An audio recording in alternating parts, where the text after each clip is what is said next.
Bonjour à tous, bienvenue dans ce petit tutoriel rapide, extrêmement rapide. L'idée c'est de vous montrer une manipulation qui peut améliorer vos images. Je ne m'étends pas sur le détail, ce tutoriel est à destination des gens qui n'ont pas l'habitude d'utiliser les logiciels de traitement d'images.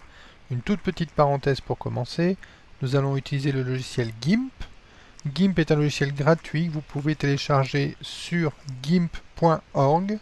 Allez le télécharger là-bas et pas ailleurs. Ce sera la source, ce sera fiable. GIMP fonctionne sur Mac, sur PC, sur Linux. Ici, nous utilisons la version 2.8.8. Ce que je vais vous montrer est valable pour les versions passées comme pour les versions futures. C'est un élément qui est immuable, en tout cas actuellement, pour GIMP. Alors cette petite manipulation va nous servir à quoi? Va nous servir, je vais ouvrir un fichier, va nous servir donc à améliorer une photo qui est en contre-jour. Vous voyez ici que autour de la fenêtre, nous avons une pénombre qui se crée du fait de la lumière directe de la fenêtre et que nous sommes contre cette lumière directe. Pour améliorer cette image, je le dis tout de suite, nous allons améliorer l'avant-plan et pas l'arrière-plan. Il existe des techniques pour améliorer les deux, mais c'est un peu plus complexe. Aujourd'hui, on fait une manipulation simple. Donc simplement, je vais dans l'onglet couleurs, je vais chercher l'option courbe. Il existe tout un tas d'options que vous pouvez utiliser. Simplement, personnellement, moi je crée un petit point avec le bouton gauche de la souris et je crée un petit arc tendu. Alors vous voyez que les choses commencent à s'équilibrer, je retrouve un avant-plan plus clair, un arrière-plan qui est encore lisible.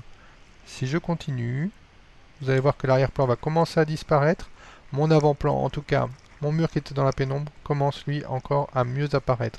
On peut distinguer sur la gauche, ici, que ce sont des tubes qui sont en attente d'être placés sur mon chantier. Voilà, alors je vais un petit peu plus loin en vous disant que vous pouvez encore créer d'autres points pour améliorer d'autres valeurs de couleur dans votre photo.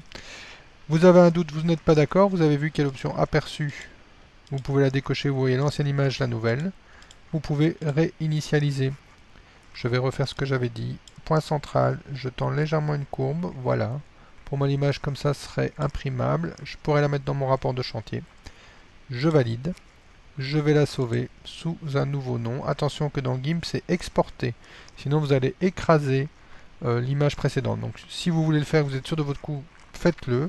Moi, je préfère toujours exporter et renommer l'image. Et je vous avoue que j'avais déjà fait le test ici en 280B. Donc, j'ajoute un petit B, un petit indice à mon image. Je l'exporte.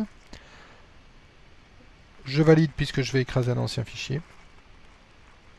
Et GIMP va me demander quelle est la valeur de la qualité que je vais adapter à mon GIMP. Je mets 100%, c'est une petite image en ce qui me concerne. Travaillez plutôt vers les 90% si vous avez des grandes images, les 100% si vous voulez garder une qualité quasiment irréprochable. Voilà, j'espère que ce tutoriel rapide vous aura servi. N'hésitez pas à nous faire part de vos commentaires ou vos questions en dessous de cette petite vidéo sur YouTube. Notre chaîne a dormi pendant 8 ans, oui, notre chaîne YouTube, on était là il y a 8 ans. Elle revient avec des petits conseils comme celui-là. Merci beaucoup, bonne journée, au revoir.